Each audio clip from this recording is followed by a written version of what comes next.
So Unit 2, Activity 2 is about taking the knowledge that we learned from Activity 1 about retail and the language about retail and marketing and how things are sold and target audience and all that good stuff, and taking it one step further. So there are a bunch of different strategies that apparel manufacturers use to hopefully make people buy their stuff. And this is huge because if people aren't buying their stuff, then they aren't making money, which means they won't have a company for very long, which means they are kind of redundant. So the whole purpose of consumerism is for people to consume. So let's talk about a couple of these strategies. Positional goods. This is a fancy way of saying that by having this thing, it gives you status. And usually this thing is a higher price product. So if I have a Lexus, for example, it's giving me status through this car that is more expensive than, let's say, a Toyota Corolla. Now, the car might not be built any better than the Toyota Corolla, and I'm not trying to get into an argument about which car is built better, but I get status when people see me drive up in my Lexus more than if people saw me driving up in my Toyota Corolla. So positional goods are all about status, and it makes people want to buy them. And so it's kind of like keeping up with the Joneses or keeping up with the Kardashians. When you see this person in this nice thing that you want, it makes you envious. It makes you want to buy it. So you want to achieve as much or more than everybody around you. And if you feel like you're constantly behind, then that really sucks. Personal service is when you walk into a store and the level of service that you get. So this is people coming up to you. This is people helping you, giving you information about the products. Generally, the lower the price, the lower the service. So at Walmart, for example, which is a mass marketing store where most of the things are the cheapest that they can possibly be, you don't have people coming up and asking you if you need help. Or you don't have people telling you about the benefits of this t-shirt over this t-shirt. The higher store you go to, you'll notice this. If ladies, you ever decide to get married and buy a wedding dress, the more expensive the wedding dress you buy and the more expensive the store, the better service you get. Because these people are largely on commission who are working at these retail establishments. Types of merchandise are just certain things you're looking for. So this influences the stores you go to. So if I'm looking for a dress, I'm probably not going to go into Mark's Work Wearhouse, even though they do sell dresses. Fun fact.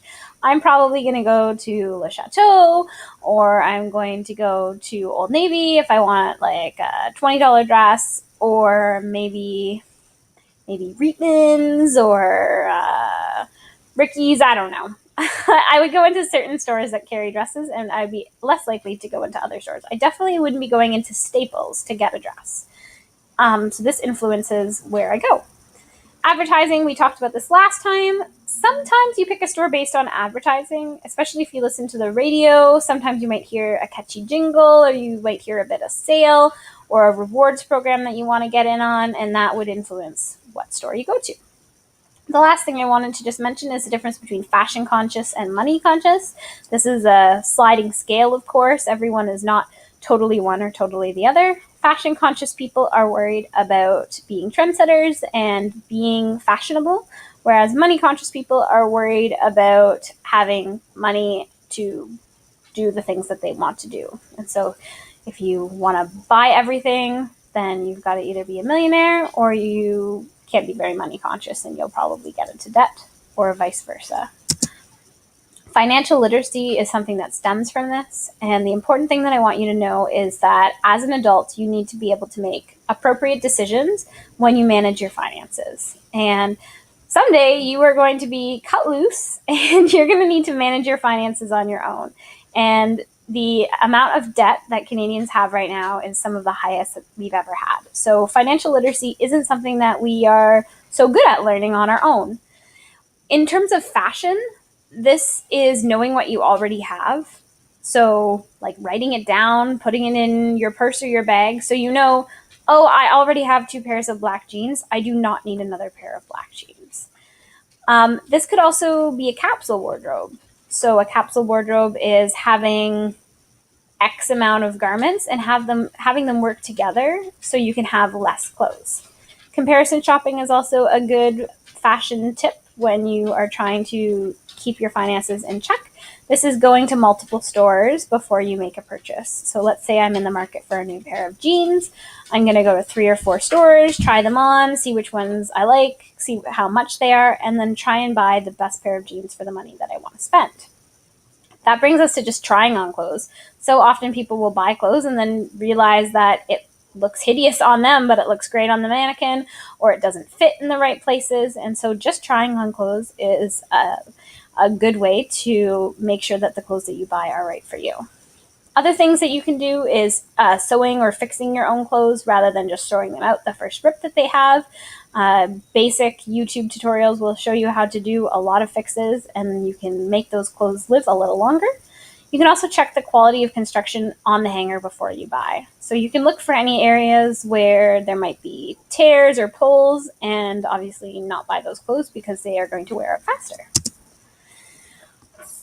So I'm just going to play this video in a couple minutes so you can watch it, but I'm going to talk about these two things first. This is one of my last slides, so it won't be much longer. There are many ways that apparel manufacturers package and advertise their garment right on the garment. One of the things is hang tags. These are little detachable signs. You know what I'm talking about. They're generally made of heavy paper or cardboard. They're attached to a garment. They generally are some sort of advertising or promotion for that product. They'll have the logo of the store and maybe the title of the store, the name of the store. You remove them, you rip them off before you wear the garment. And sometimes they list important things like performance features or certain guarantees. Like if you wear it out before you outgrow it, like at Walmart, for kids' clothes, then you can take it back. Labels are things inside the garment. They're those potentially itchy things that are in the back or the side of your clothes.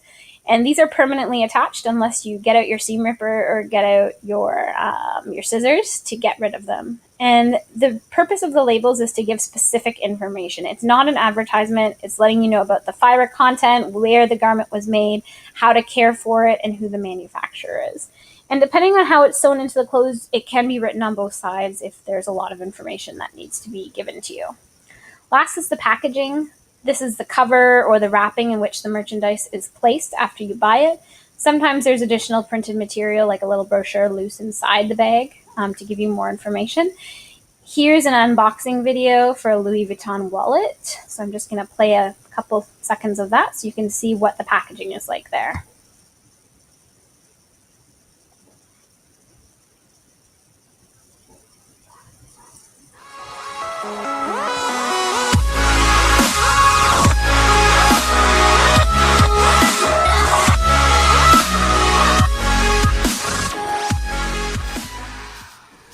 Hey guys, Eric here for Luxury TV. Today I'm going to be unboxing... Oops! Oh no! Today I'm going to be unboxing what? 3261, which is a slender wallet. It's made from the damier graphite canvas. It's purchased for €300. So at the time of conversion it would have been about $420 Australian. However, if you look on the official Louis Vuitton website, in Australia that is, it's $535. So, if you do go to Paris, it's certainly a lot cheaper. So this is the outer box, which is very nicely presented with a blue ribbon. And over here, it's a little card. Envelope, should you decide to present this to someone as a gift. So, if you open it up, it comes with a nice little LV pouch.